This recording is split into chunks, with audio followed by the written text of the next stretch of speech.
नमस्कार दोस्तों, स्वागत है आपका साक्षी की आवाज़ चैनल में। तो दोस्तों, आज की कहानी है डीएम बनकर अपनी नानी से मिलने पहुंची नातिन ने जब धूप में बोरे पर पड़े नाना की लाश देखी तो सुन्न रह गई। फिर अपने मामा मामी का किया वो हाल कि उनकी रूह भी कांप उठी। आखिर ऐसा क्या किया उस लड़की ने अपनी मामा मामी के साथ, आइए जानते हैं। नानी से मिलने पहुंची देवती ने अपने नाना नानी को बोरे में लिपटे देखा तो उसने किया कुछ ऐसा कि उसके मामा मामी खून के आंसू रोने लगे। मोना की खुशी का आज कोई ठिकाना ही नहीं था, क्योंकि उसका आज रिजल्ट आया था और आज पहली बार उसे लगा कि उसके पापा के बहुत सारे सपने थे, जिसमें से एक जो आज उसे पूरा होते दिखाई दे रहा था। खुशी इतनी थी कि उसकी आंखों से आंसू ना चाहते हुए भी छलक ही पड़े। रिजल्ट देखने के बाद साइबर कैफ़े से निकली और तेज़ कदमों से अपने कमरे में पहुंच गई। कमरे में पहुंचते ही सबसे पहले मंदिर में पहुंची और अपने माता पिता की तस्वीर के सामने हाथ जोड़कर खड़ी हुई। समझ नहीं आ रहा था कि इस बात की खुशी मनाए कि वह आज अपने पापा के देखे हुए सपने को पूरा कर चुकी है, जिसका परिणाम वह अभी अभी देख कर आई है, या फिर इस बात का अफसोस मनाए कि जिन आँखों ने उसे सपने देखने के काबिल बनाया, सबसे लड़ झगड़ कर उसे आज इस मुकाम तक पहुंचाया, उसको हिम्मत दी कि वह लड़की है तो क्या हुआ, वह कुछ भी कर सकती है। बस आज के दौर में लड़का लड़की सभी बराबर हैं। यदि कभी उसके कदम भी लड़खड़ाए तो भी उन मजबूत कंधों ने हमेशा ढाल बनकर के उसकी रक्षा की। आज जब उनके सपने पूरे हुए हैं, तब इस खुशी की घड़ी में वे ही उसके साथ नहीं हैं।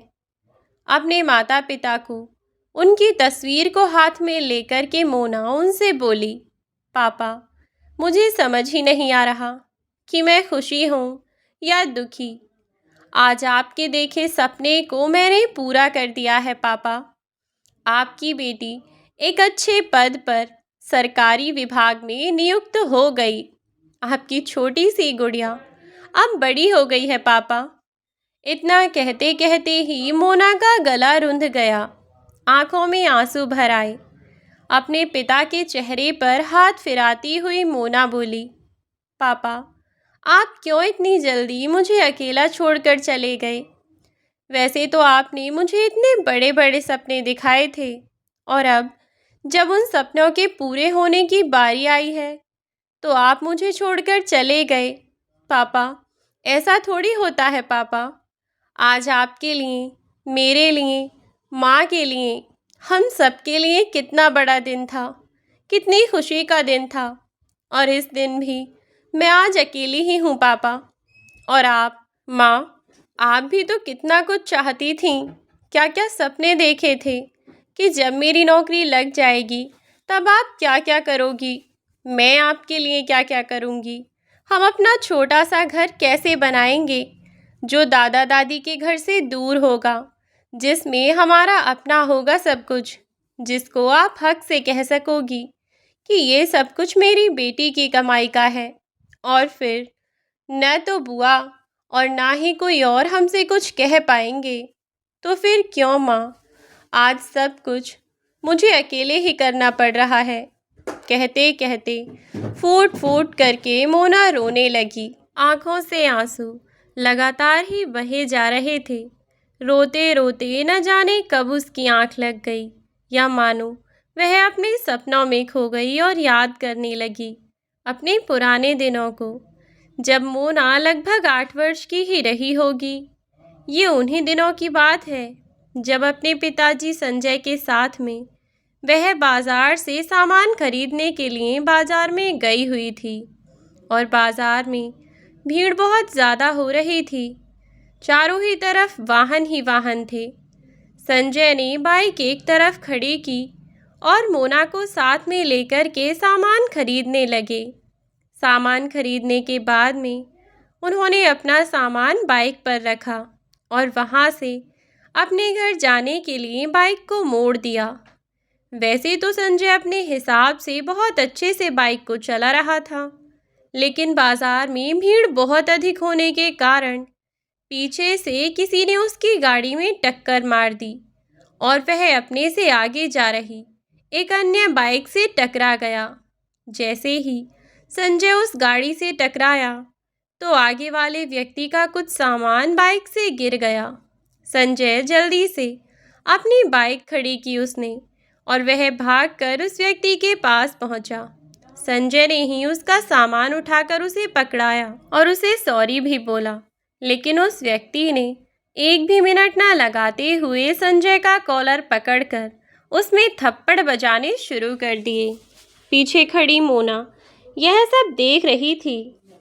संजय ने इस बात के लिए उससे माफ़ी भी मांगी थी, लेकिन न जाने वह व्यक्ति किस गुरूर में था कि उसने संजय की कोई बात सुनी ही नहीं। आसपास के लोगों ने उसे छुटाने की बहुत कोशिश की, लेकिन वह किसी की सुन ही नहीं रहा था। उल्टा और संजय को रौब दिखाने लगा कि वह पुलिस वाला है और संजय ने उसकी बाइक में टक्कर मारने की हिम्मत कैसे की। संजय ने कहा कि भाई साहब, मैंने जानबूझकर कुछ भी नहीं किया है। मेरी बाइक में खुद पीछे से किसी ने धक्का मार दिया था, जिसकी वजह से मेरी बाइक आपकी बाइक से जा टकरा गई। लेकिन फिर भी उस व्यक्ति ने भरे बाजार में संजय की बहुत बेइज्जती की। एक तो बेइज्जती की, उसके साथ उसने संजय के साथ बहुत मार पिटाई भी की। जैसे ही अपने पिता को देख करके मोना उससे संजय को छुटाने आई तो उसने मोना को भी धक्का मार दिया। छोटी सी बच्ची क्या ही कर पाती, लेकिन उससे अपने पिता को ऐसी हालत में देखा नहीं जा रहा था। ना ही उसे समझ आ रहा था कि आखिर उसके पिता के साथ वह व्यक्ति ऐसा क्यों कर रहा है, जबकि संजय की इतनी बड़ी कोई गलती भी नहीं थी। जब भीड़ भाड़ बहुत अधिक होती है तो यह सब होना तो मामूली सी ही बात है। खैर, जैसे तैसे करके बहुत सारे लोग इकट्ठा होने के बाद उस आदमी ने संजय को छोड़ दिया, लेकिन संजय को बहुत चोट आई थी। उसने फिर भी जैसे तैसे मोना को उठाया और अपनी बाइक लेकर घर पहुंच गया। घर पर मोना की माँ ने जैसे ही संजय को इस हाल में देखा तो वो घबरा गई। उसने जल्दी से पानी गर्म किया, डॉक्टर को फ़ोन किया, तब डॉक्टर से दवाई ली, लेकिन मोना आज बिल्कुल गुमसुम सी हो गई थी। संजय ने उसे आइसक्रीम खिलाने को भी कहा तो भी उसने मना कर दिया। वह ना रो रही थी ना कुछ कह रही थी, एकदम चुप हो गई थी। कई दिन तक ऐसे ही चलता रहा। मोना के पिता संजय इस बात से बहुत घबरा गए। जब मोना को किसी डॉक्टर को दिखाया गया तो उन्होंने बताया कि इसके दिमाग पर किसी बात का गहरा असर हुआ है। क्या अभी कुछ दिन पहले उसके साथ कोई दुर्घटना हुई थी। तब संजय ने उस दिन बाजार वाली सारी बात डॉक्टर को बता दी। तब डॉक्टर बोले कि आपकी बेटी को इस दुर्घटना का बहुत गहरा सदमा लगा है और अगर यही सब चलता रहा मिस्टर संजय, तो फिर मुझे बहुत दुख के साथ कहना पड़ रहा है कि आपकी बेटी को ठीक कर पाना बहुत मुश्किल होगा। आप कैसे भी करके उससे बात करने की कोशिश कीजिए। शाम को मोना को डॉक्टर के यहाँ से घर ले जाते वक्त संजय ने मोना को उस इंसिडेंट के बारे में पूछना शुरू किया, लेकिन मोना फिर भी कुछ नहीं बोली। डॉक्टर की सलाह के अनुसार संजय और उसकी पत्नी दोनों लोग मिलकर मैक्सिमम टाइम मोना से उस हादसे के बारे में वे बात करते रहते कि कैसे भी करके वह कुछ बोले, और 2 दिन के अथक प्रयास के बाद वह सफल भी हुए। मोना अचानक से जोर से चिल्लाई, अंकल, मेरे पापा को मत मारो, और बोली, छोड़ दो मेरे पापा को, कुछ नहीं किया है उन्होंने। मोना की ऐसी हालत देखकर संजय ने उसे गले से लगा लिया। वह बहुत देर तक रोती ही रही। फिर उसने अपने पिता से पूछा, पापा, वह अंकल बहुत गंदे थे ना? उन्होंने आपके साथ ऐसा क्यों किया पापा? मुझे बहुत डर लगता है। और वह अंकल पुलिस थे तो क्या हुआ? वह मेरे पापा के साथ ऐसा कैसे कर सकते हैं? आप मुझे अभी उनके पास लेकर चलो, मैं भी उनकी पिटाई लगाऊंगी। तब संजय ने मोना को समझाया कि बेटा, जरूरी नहीं है कि जो इंसान जैसा हो हम उसके साथ वैसे बने। मैं तो चाहता हूँ कि तुम बहुत बड़ी अफसर बनो, और जब हम बहुत कामयाब हो जाते हैं ना बेटा, तो दुनिया हमें सलाम ठोकती है। और तुम्हें डर किस बात का लग रहा है? डरना अच्छी बात नहीं होती है ना बेटा। मोना को गोदी में उठाता हुआ संजय बोला, पापा है तो सही आपके साथ, फिर आप क्यों घबरा रहे हो बेटा किसी भी चीज से? वैसे भी बेटा, आजकल जमाना घबरा कर या डर कर बैठने वालों का नहीं रहा है। उससे क्या होता है? अगर मैं उस पर हाथ उठाता, या तो वह मुझे थाने भेज देता, या तो फिर कोई और इल्ज़ाम लगाकर लंबे समय के लिए जेल में डाल देता, और फिर मेरे बिना आप दोनों का क्या होता? इसीलिए बेटा जी, हर समय इंसान को जोश से नहीं, दिमाग से भी काम लेना चाहिए। समस्याएं तो हमारे जीवन में बहुत आती हैं बेटा, लेकिन उनका समाधान हमें खुद ही ढूंढना पड़ता है। और वैसे भी आजकल कहाँ लड़कियां लड़कों से कम रह रही हैं, तो तुम्हें डर कर नहीं, डट कर मुकाबला करना है। संजय की यह बात मोना की समझ में आ गई थी। कहते हैं ना कि बच्चे उस कच्चे घड़े जैसे होते हैं जिसे जिधर मोड़ दो उधर ही मुड़ जाते हैं। मोना ने भी अपने पिता की बात को गांठ बांध लिया था। जी पापा, आप ठीक कह रहे हैं। पापा, अभी तो मैं छोटी हूं ना, इसीलिए उनका कुछ नहीं कर सकती। लेकिन जब मैं बड़ी हो जाऊंगी ना, तो एक बड़ी अफसर बनूंगी। और फिर बड़ी अफसर बनने के बाद उन पुलिस वाले अंकल को मैं अच्छे से सबक सिखाऊंगी। इतना कहकर मोना अपने पिता के गले लग गई। संजय ने भी उसको गले से लगा लिया और हंसता हुआ बोला, हाँ बेटा, सिखा देना आप उन अंकल को सबक। पहले बड़े तो हो जाओ और ऑफिसर भी बन जाओ। मैं भी चाहता हूँ कि मेरी बेटी एक बहुत बड़ी अधिकारी बने। और बस, फिर क्या था, मोना का तो सपना ही जैसे बन गया था कि उसे बड़े होकर बड़ा अधिकारी बनना है। और बस दिन रात उसने अपनी पढ़ाई लिखाई में समय बिताना शुरू कर दिया। वह धीरे धीरे पढ़ने में इतनी होशियार हो गई कि हर क्लास में अव्वल आती। मोना के हाई स्कूल की परीक्षा थी और उसका सेंटर उसकी नानी के यहाँ पर पड़ा था। एक तो पहली बार बोर्ड के एग्ज़ाम, और ऊपर से सेंटर गया तो उसकी नानी के यहाँ। इसी बात को सोच सोच कर मोना उत्साहित हो रही थी। एक तो उसके बोर्ड के एग्ज़ाम है, और दूसरा उसका परीक्षा केंद्र उसकी नानी के घर पड़ा है। वैसे भी वह अपनी नानी के यहाँ छुट्टियों में मुश्किल ही जा पाती थी, क्योंकि जब से उसने बचपन में एक बड़े अधिकारी बनने का सपना देखा था, तब से उसने इधर उधर आना जाना बिल्कुल बंद ही कर रखा था। अब तो एक पंथ दो काज होने वाले थे, तो उसकी खुशी का ठिकाना ही नहीं था। बस, फिर क्या था, मोना की माँ ने उसकी पैकिंग की और उसके पापा उसे उसकी नानी के यहाँ छोड़ आए, क्योंकि अब मोना अपने एग्ज़ाम अपनी नानी के यहाँ से ही देने वाली थी। हालांकि मोना के पापा ने कहा भी कि वह उसे छोड़ जाया करेंगे और ले भी जाया करेंगे, लेकिन जब यह बात मोना के नाना नानी को पता चली, तो उन्होंने मोना के पिता संजय को डांट दिया और बोले कि जब यहाँ घर है तो वहाँ से रोज़ रोज़ लड़की को क्यों ही परेशान करना है। और ऐसा तो है नहीं कि वह बस तुम्हारी ही लड़की है। अरे भाई, हमारी भी तो कुछ लगती है। वैसे भी कितने साल हो गए वह यहाँ आई नहीं है। इसी बहाने ही सही, कम से कम वह मेरे पास रह लेगी।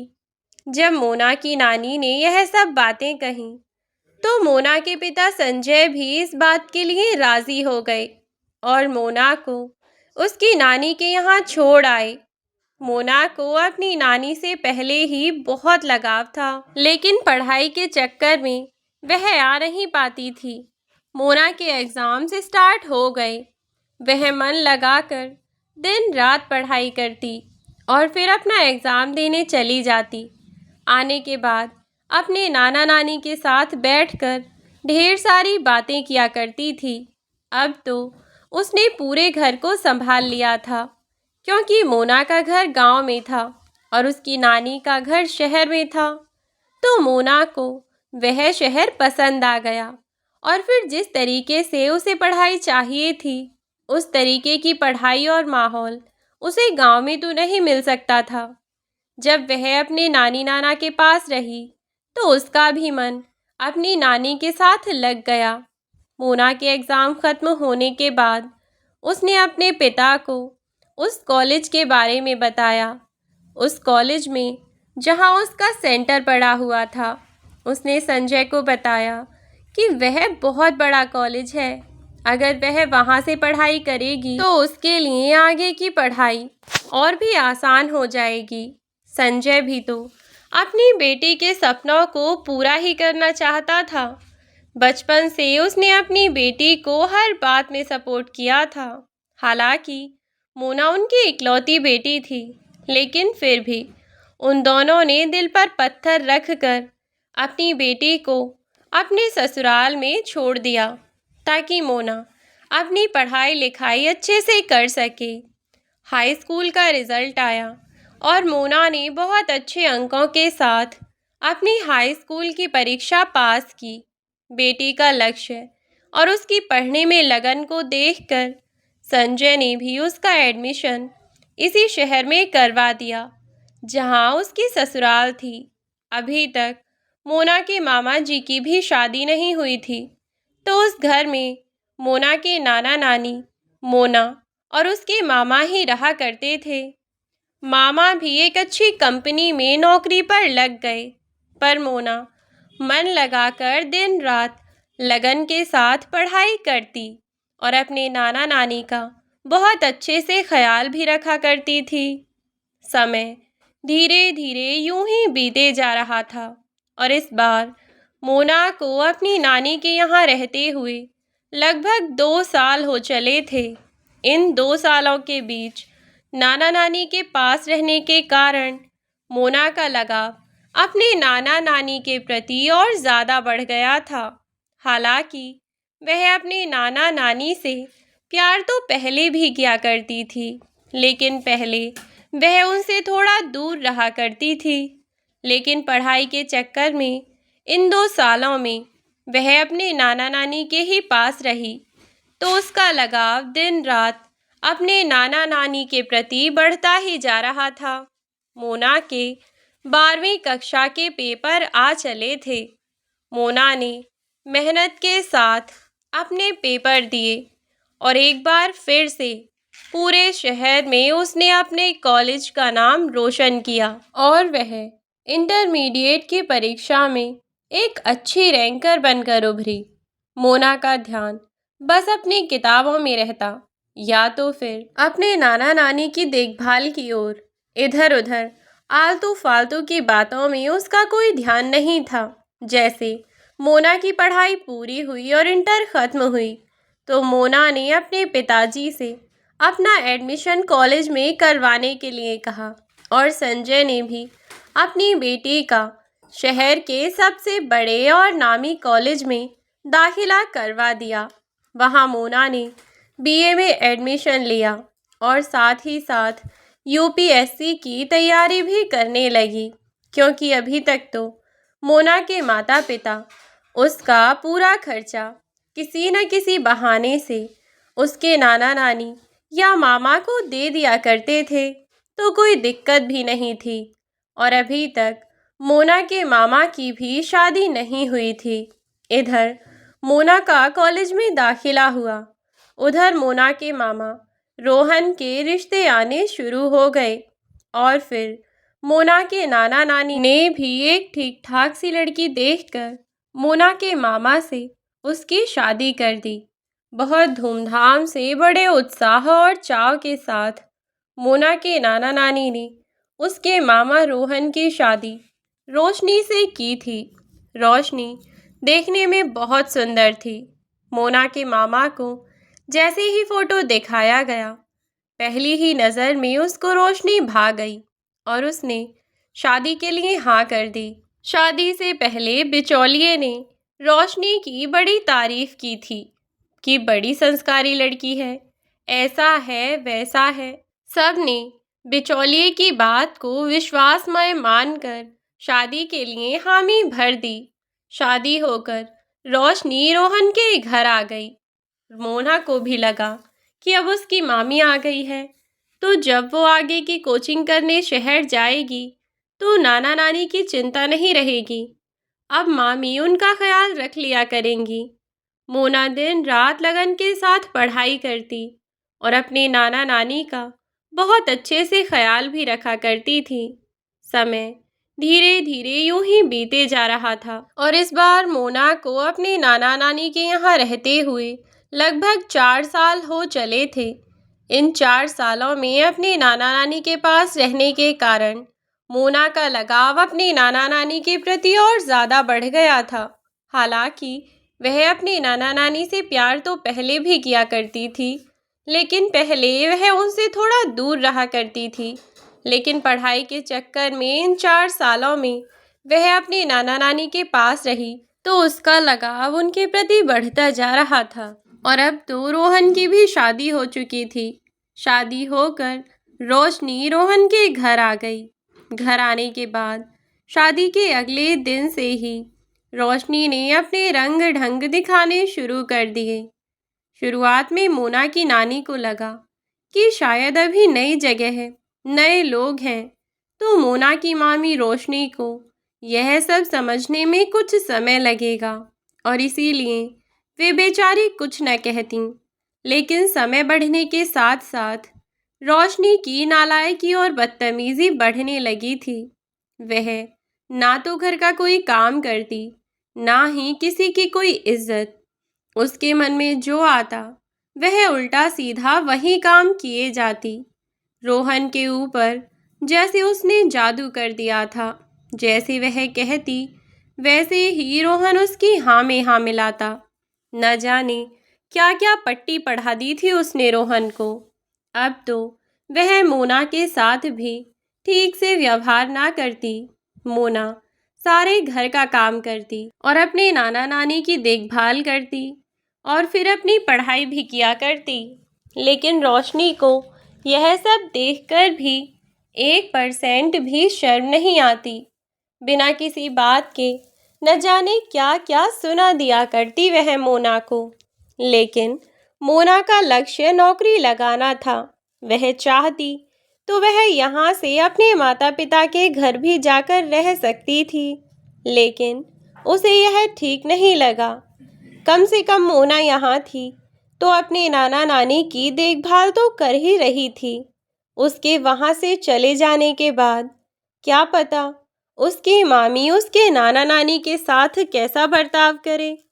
एक दिन की बात है कि मोना की नानी रोशनी से बोली, रोशनी बेटा, एक कप चाय बना कर ले आ, आज तबीयत कुछ ठीक नहीं लग रही है।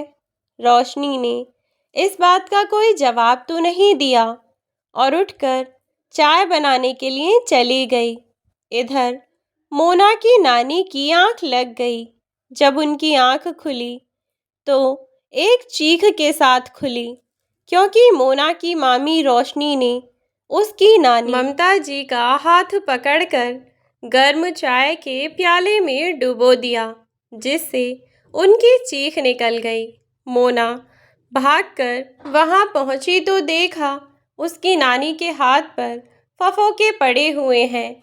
जब मोना ने पूछा कि यह सब क्या हुआ, आपका हाथ कैसे जला, तो रोशनी ने पहले से ही बहाना मार दिया कि हाथ से उसके कप छूट गया था चाय का और गलती से मम्मी जी के हाथ पर गिर गया, जिससे उनको चोट लग गई।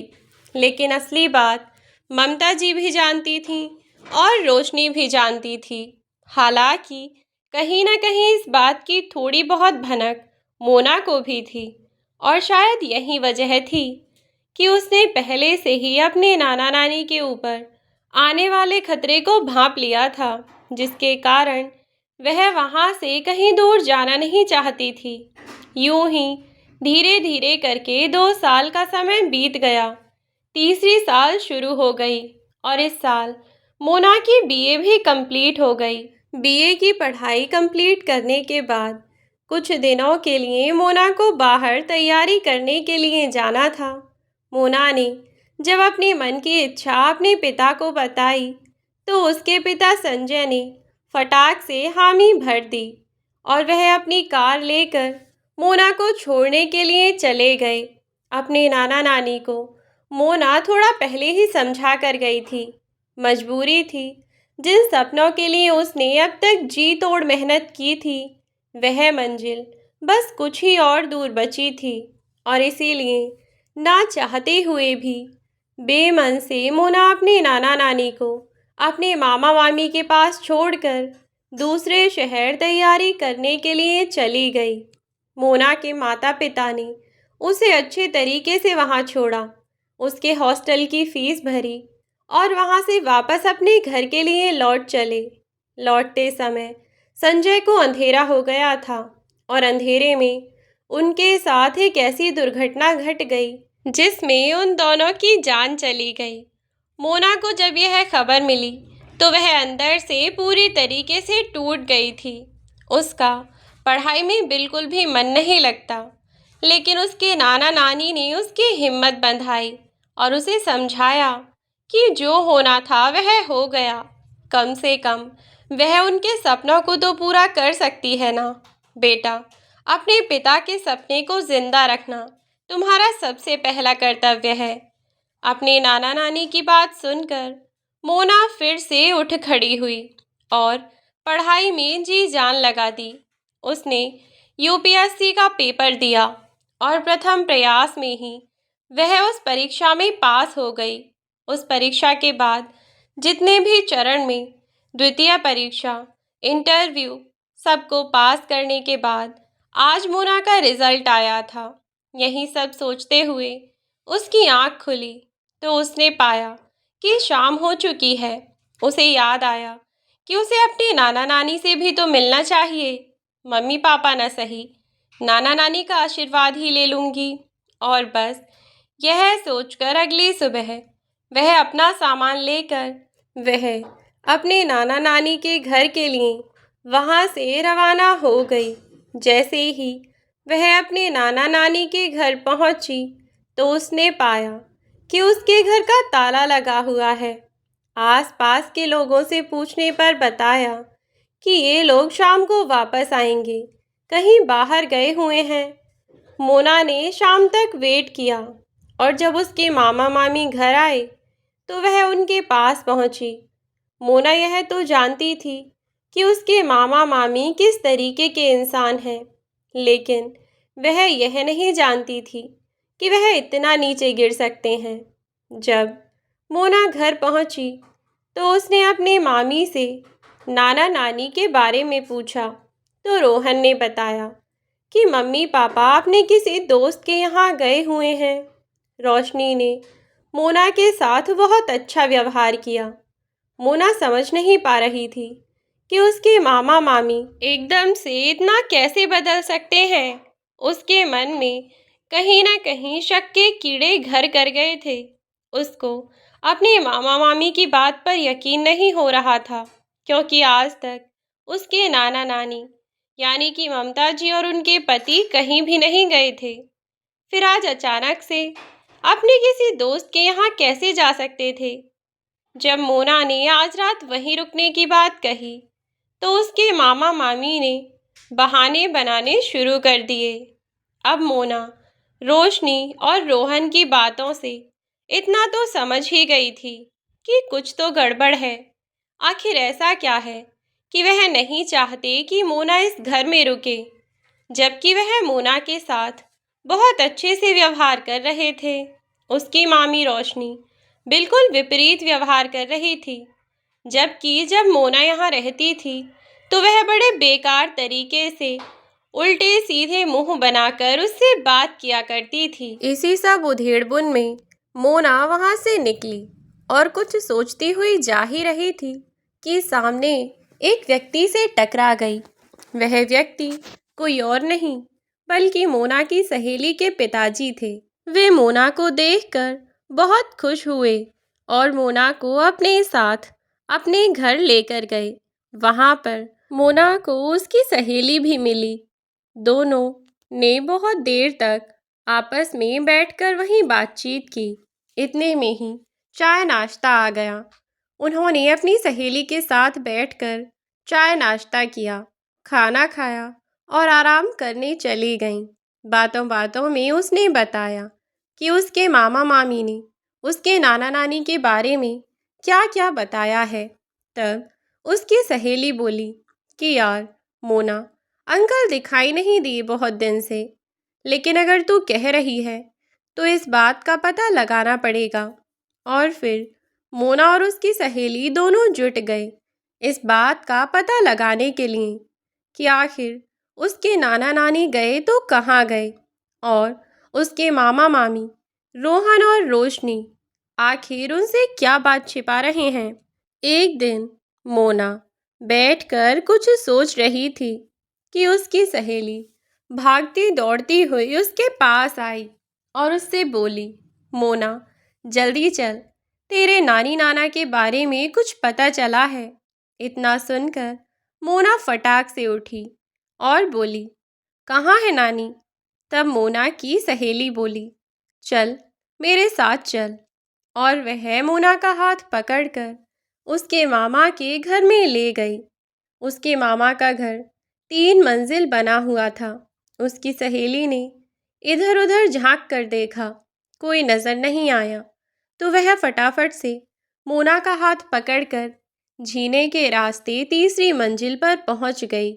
और वहां जाकर उन दोनों ने जो देखा तो उनकी आंखें फटी की फटी रह गईं। मोना की नानी, जो कि देखने में इतनी खूबसूरत थी, आज उनको देखकर मोना डर रही थी। उनकी इतनी दयनीय स्थिति हो रखी थी कि कुछ कहा नहीं जा सकता। जमीन पर एक खाली बोरी का टुकड़ा पड़ा हुआ था और उन्हीं पर मोना के नाना नानी लेटे हुए थे। बगल में एक टूटी सी सड़ी हुई एकदम गंदी थाली और एक टूटा सा गिलास। मोना की नानी सही से हाथ भी नहीं उठा पा रही थीं। पेट सिकुड़कर कमर से अंदर लग चुका था। आंखें गड्ढे में जा रही थीं। होठ सूखकर पपड़ा गए थे। कपड़े बिल्कुल गंदे मैले कुचले हो रहे थे। वहीं लेटे लेटे उन्होंने कपड़ों में पेशाब कर रखा था। मोना अपनी नानी की हालत देखकर बदहवास हो गई। फिर उसे कुछ याद आया तो उसने अपनी सहेली से पूछा, और नाना कहाँ हैं? इधर उधर ढूंढने के बाद थोड़ी दूरी पर जाकर देखा तो एक छोटे से बोरे के टुकड़े पर इसी दशा में उसके नाना भी पड़े हुए थे। नानी को आवाज लगाने पर वह कराहते हुए वे उठीं, लेकिन नाना को आवाज लगाने पर वह बोल भी नहीं पाए। मोना उनके पास गई और उनका हाथ पकड़कर देखा तो उनकी सांसें थम चुकी थीं। अपने नाना नानी की इतनी दयनीय स्थिति देखकर मोना का मन एकदम से द्रवित हो उठा। वह चीख चीख कर रोना चाहती थी, लेकिन रो न सकी। मम्मी पापा के बाद एक नाना नानी ही थे जिन्होंने मोना को सहारा दिया था, और आज वह दोनों भी इस तरीके से मिलेंगे। मोना ने कम से कम यह तो नहीं सोचा था कभी। मोना ने जल्दी से अपनी नानी और नाना को उठाया और जैसे तैसे करके अपनी सहेली के घर ले जाकर रख दिया। नानी को तो मोना ने बचा लिया, लेकिन नाना ने जीने की इच्छा छोड़ दी थी और उन्होंने जीते जी उस नरक में अपने प्राण त्याग दिए। अपनी सहेली के घर लाकर अच्छे तरीके से उसने अपने नाना का अंतिम संस्कार किया। इस पूरी प्रक्रिया में पूरा दिन बीत गया, लेकिन मोना के मामा मामी को इतनी भी खबर न हुई कि वह जाकर देख लेते कि उनके माँ या बाप घर में हैं या नहीं। सुबह हुई तो न जाने किस काम से जब रोहन छत पर पहुंचा तो उसने देखा कि वहां उसके माँ बाप नहीं थे।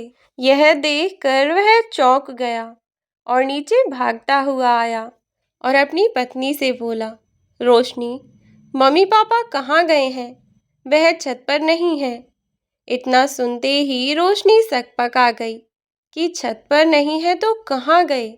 उधर मोना ने अपनी नानी का ध्यान बहुत अच्छे से रखा, उन्हें नहलाया धुलाया, अच्छे कपड़े पहनाए। अपनी सहेली और उसके पिता की मदद से मोना ने वहीं पास में एक घर खरीद लिया और अपनी नानी की देखभाल करने लगी। धीरे धीरे मोना की नानी ममता जी स्वस्थ हो चली थीं। अब मोना ने उनसे पूछने का क्रम शुरू किया। मोना की नानी ने उसे जो जो बताया उसको सुनकर मोना दंग रह गई। ममता जी ने बताया कि जब मोना वहाँ से चली गई थी तो कैसे उनकी बहू उनके हाथ पैर बांधकर उनकी पिटाई लगाया करती थी, उन्हें खाने के लिए खाना नहीं दिया करती थी, कभी बीमार हो जाती तो कोई ना पूछता, ना तो बहू और ना ही बेटा। और धीरे धीरे करके समय ऐसा आ गया कि उन्होंने हमें छत पर डाल दिया। बस एक दिन में एक बार उस गंदी सी थाली में 2 रोटियां रखते या करते, न पानी का पूछते न कुछ और। हम नीचे आते तो हमें मारा कूटा करते। इस डर से हम दोनों नीचे भी ना आते। अपनी नानी की ऐसी बात सुनकर मोना की आंखों में आंसू भर आए।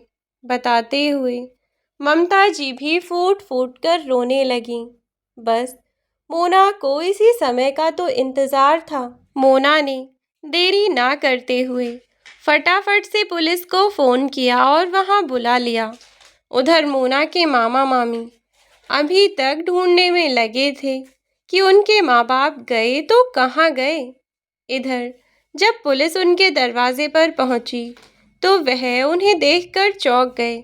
पुलिस वालों ने उनसे कुछ पूछा नहीं, बल्कि उन्हें सीधा हाथ पकड़कर उन्हें गाड़ी में बैठाकर थाने ले गए। वे दोनों कुछ समझ ही नहीं पा रहे थे कि उनके साथ हो क्या रहा है कि तभी अचानक से थाने में मोना और उसकी दादी आईं।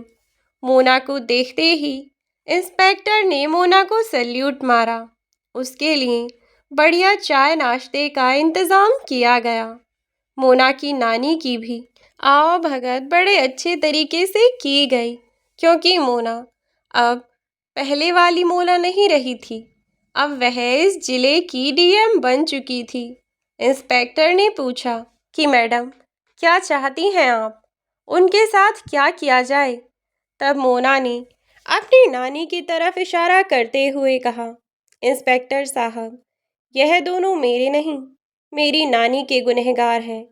इनको जो सज़ा देनी होगी वह मेरी नानी तय करेंगी। बस फिर क्या था। ममता जी उठीं और इंस्पेक्टर का डंडा लेकर उन दोनों की जी भर के तुड़ाई की और तुड़ाई करने के बाद इंस्पेक्टर से बोली, सर, मैं नहीं चाहती कि जैसी मेरी नालायक औलाद निकली है वैसे ही किसी और के साथ हो।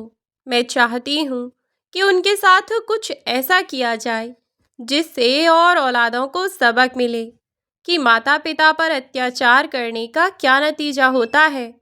ममता जी की इतनी बातें सुनकर रोहन और रोशनी उनके पैरों में गिरकर माफ़ी मांगने लगे। वह मोना की तरफ देखकर हाथ जोड़ने लगे। मोना, बेटा, हम तुम्हारे मामा मामी हैं ना, तो फिर तुम हमारे साथ ऐसा कैसे कर सकती हो? बोलो ना माँ को कि वह माफ़ कर दें हमें।